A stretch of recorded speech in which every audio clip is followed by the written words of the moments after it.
Queridos seguidores de Vida de Noticias, sean bienvenidos a una nueva entrega. Hoy iniciamos nuestro programa reflexionando acerca del papel de los jóvenes en la defensa de la democracia, de los valores con los que muchos de nosotros crecimos. Justo hoy, 27 de febrero, el movimiento estudiantil pues tiene varias reflexiones acerca de este tema que compartir con nosotros. Doy la bienvenida a mi invitado, Alfredo Grafe, bienvenido. Gracias. Presidente de la FCU de la Universidad Simón Bolívar. Arranco mostrándoles esto, es un volante que ellos han hecho circular el día de hoy que resume muy bien lo que para ellos significa este día, el 27 de febrero, son 26 años que se cumplen del Caracazo y sin duda esa palabra ha estado en la boca de todos los venezolanos desde los últimos días para acá. Cuando el pueblo venezolano se ve sometido a semejantes condiciones hostiles de vida desde el punto de vista socioeconómico.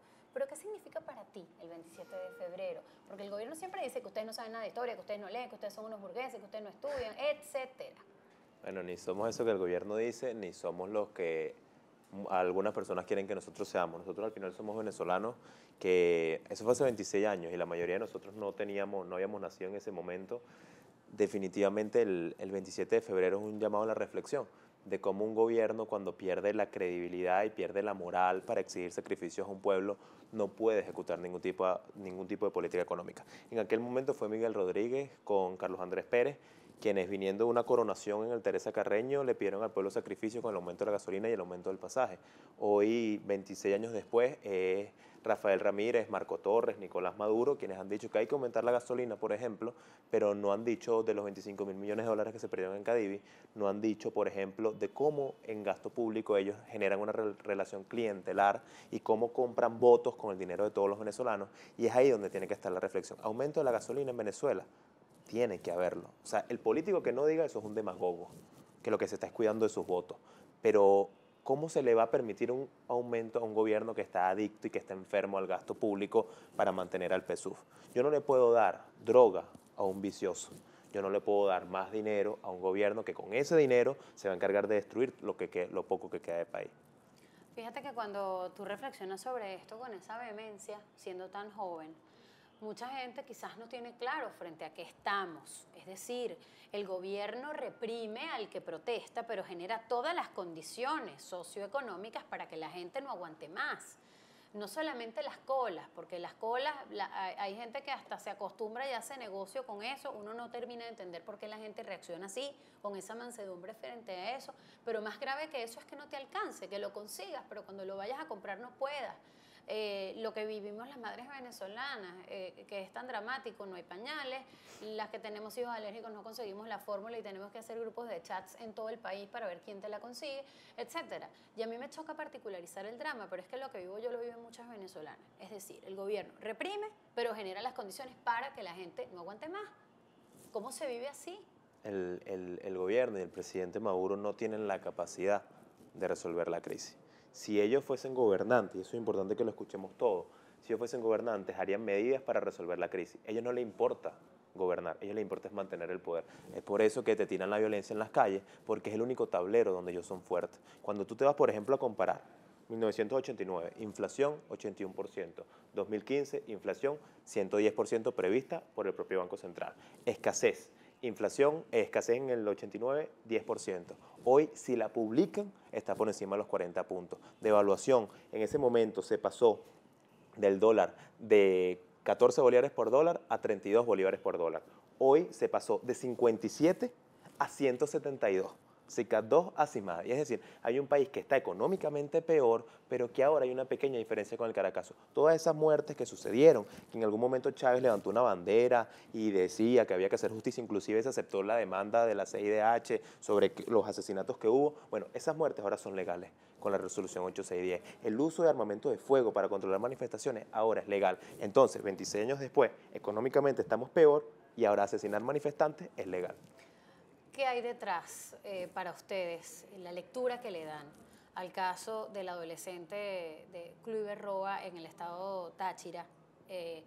Otros casos como los que ocurrieron en Caracas, que son muertes con disparos en la cabeza que nadie tiene la certeza de qué ocurrió, pero hay un trasfondo presuntamente político allí, no lo podemos afirmar porque no tenemos la certeza, pero eso se está investigando. Heridos, ayer en Táchira, en Mérida, una incursión de la policía en la universidad, en una de las universidades del Zulia, corrígeme cuál es, porque en la urbe, violando la autonomía universitaria. ¿Qué aspira el gobierno con esto? El gobierno, y eso, el 2014 no pudo haber pasado en vano para los venezolanos. 43 muertes no pueden haber pasado en vano, nosotros tenemos que aprender y reflexionar de ello. El gobierno en la crisis, en la violencia, es donde puede hacer lo que saben hacer, que es enfrentar gente en las calles con armas. Cuando tú te lo llevas a otro tema, como son las propuestas, cuando tú te lo llevas a soluciones, donde tú le dices, mira, aquí está mi propuesta económica, aquí están mis soluciones, aquí tú te has equivocado, no tienen respuesta. ¿Por qué entran a las universidades? Porque están buscando que los universitarios salgamos a enfrentarnos en las calles desesperadamente. Pero es que el año pasado aprendimos que hubo 43 muertos y el país no cambió. En el Caracazo hubo miles de muertos y el país no cambió. El 11 de abril hubo muertos y el país no cambió. Esto no es un tema de muertos y eso es importante que lo entienda todo lo que nos oponemos al gobierno. Hay 78% de rechazo a Nicolás Maduro, pero hay 50% de rechazo a las manifestaciones violentas. Es decir, hay mucha gente que se opone a Maduro y se opone a la violencia. Entonces, ¿qué vamos a hacer nosotros? Coordinar, aglutinar en torno a propuestas, en torno a soluciones. Ahí está sobre la mesa. Si nos equivocamos, fuimos los estudiantes. Echamos de 20 años que de repente nos equivocamos en un planteamiento económico, está bien, pero lo pusimos, porque creemos que la grave crisis que vive el país no es de falta de movilización, no es de falta de dirigencia, es de falta de mensaje. La gente defiende al socialismo del siglo XXI sin saber qué es y muchos opositores lo atacan sin tener una propuesta más allá de ir en contra de Nicolás Maduro. Y es ahí donde ponemos los puntos sobre las IE. Mucha gente estima la consistencia y la persistencia de los estudiantes frente al quehacer político de la dirigencia política, que muchas veces, según las visiones de algunas personas, los han dejado solos. Se han sentido solos en el camino, en todo esto. Yo creo que esto no es una cuestión sobre los políticos, esto es sobre la gente y yo creo que nosotros tenemos que ser muy responsables y no utilizar como chantaje a los presos y a los muertos. Aquí hay gente que para justificar una movilización llama en honor a fulano y no tienen la más mínima idea de fulano. Hay gente que por el Twitter, ¿dónde están los estudiantes? Y tú le preguntas, ¿y tú cuándo vas a hacer algo? No, yo ya pasé esa edad. Hay gente que quiere que los jóvenes resolvamos un país que es para todos los venezolanos. Nosotros no vamos a escondernos, no vamos a guardarnos en las universidades, pero esto no es un problema solo de los estudiantes. Si hubiese sido solo de los estudiantes, en el 28 habría caído Gómez, en el 57 habría salido Pérez Jiménez y en el 2014 o en el 2007 habría cambiado el país. Si esto es un problema de los venezolanos y lo entendemos así, tenemos que tener un apoyo solidario. Está el caso de Leopoldo López. ¿Cuánta gente no habla de Leopoldo? No, Leopoldo. ¿Y cuánta gente se acerca a las audiencias de Leopoldo López? O sea, ahí hay un cuestionamiento, porque queremos una política a la distancia y una cuestión que nosotros no vamos a permitir. Aquí no va a haber revoluciones con sangre prestada y con sangre de estudiantes. Nosotros no tenemos ningún miedo a estar al frente en la calle y en la dirigencia al final no puede velar por la vida de todos los que convoca, pero tiene que estar adelante. Y sí hemos estado solos de unos y otros, como hemos estado acompañados de políticos, de unos y de otros, porque a medida que pasa el tiempo y uno ve el 2014 en perspectiva, entiende que no es que hay buenos y malos. Hay gente coherente y gente que no, de un lado y del otro. Y creo que este país al final se resuelve por la gente coherente, no se resuelve por los extremos. La gente que quiere desaparecer el chavismo y enfrentarlo y erradicarlo, eso no va para ningún lado. Y la gente que quiere un comunismo primitivo, eso tampoco va para ningún lado. Los moderados, los sensatos, los que entendamos que el proyecto es la Constitución y es la unidad, nosotros no tenemos complejo, por ejemplo, de cantar canciones Ali Primera, pero tampoco tenemos complejo de asumir que aquí hay que respetar la propiedad privada.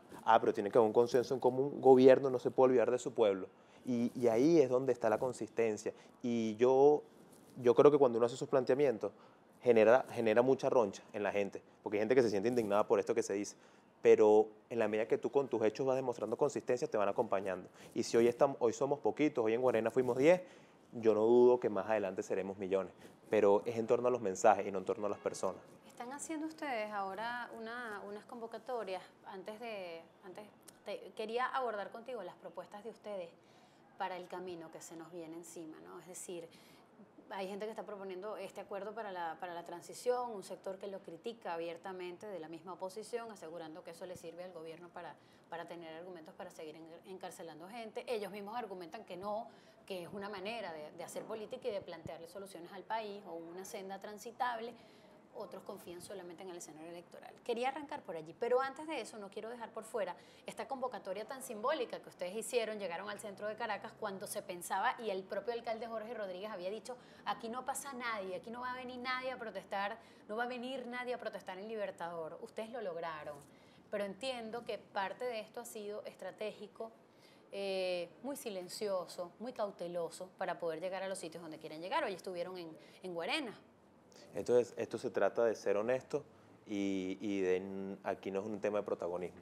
Nosotros llegamos con la policía, con nuestra cédula y nuestra constitución. Inmediatamente nos identificamos, mi nombre es tal, mi cédula es tal, y estoy en el artículo 68, yo vengo en paz. Y se le dio un volante al policía. Hay 5 estudiantes, habían 6 estudiantes con tiros en la cabeza. Tú también tienes que exigir justicia. Y cuando se dieron las conversaciones, llegamos al punto cuando, por ejemplo, Chávez hablaba de los estudiantes desaparecidos en los 60, en los 70. Nosotros en la Simón Bolívar tenemos un caso de un desaparecido de un joven de izquierda en aquel momento, en los años 70, que es una bandera del chavismo. Y es entonces ahí cuando uno increpa al chavista y le dice, ¿es que acaso esos jóvenes que murieron, si eran jóvenes de la patria, y los jóvenes que mueren hoy son qué? Son fascistas? Y es ahí cuando el policía te dice, chamo, si tú te mantienes en paz, si te mantienes aquí sin violencia, yo te apoyo tu protesta. Jorge Rodríguez ¿Los atendieron? Jorge Rodríguez no es el dueño del Libertador. Y Jorge Rodríguez sabe lo que es la violencia política. Él conoce en su historia, en su vida, lo que es la tortura y lo que es la desaparición de miembros de su familia. Entonces, que no me vengan con el doble discurso. Y es ahí donde los jóvenes quizás, por no tener pasado, quizás por nuestra irreverencia, podemos plantearnos y decir, sí, hubo violaciones de derechos humanos en el pasado y hay violaciones ahorita. Yo no tengo la culpa si Lucincho y Luis Herrera tuvieron el Viernes Negro, pero tampoco tengo la culpa si Nicolás Maduro es un incapaz de resolver la economía. Y con esa credibilidad tú empiezas a generar propuestas que unos de un lado y otro te escuchan, porque un error y que a medida que uno va madurando y va pasando el tiempo entiende, es que no por ser opositor se es bueno y no por ser chavista se es malo. Y a medida que ha pasado el tiempo hemos entendido por qué la gente creía en Chávez.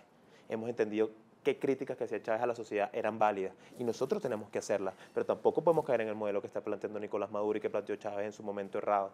Es ahí donde vienen los planteamientos y sin miedo, porque al final por la verdad nosotros estamos dispuestos a morir. ¿Cómo se desligan de lo violento? Te lo pregunto porque, bueno, hemos visto videos, hemos visto quemas de autobuses, hemos visto quemas de un camión de medicinas, etcétera.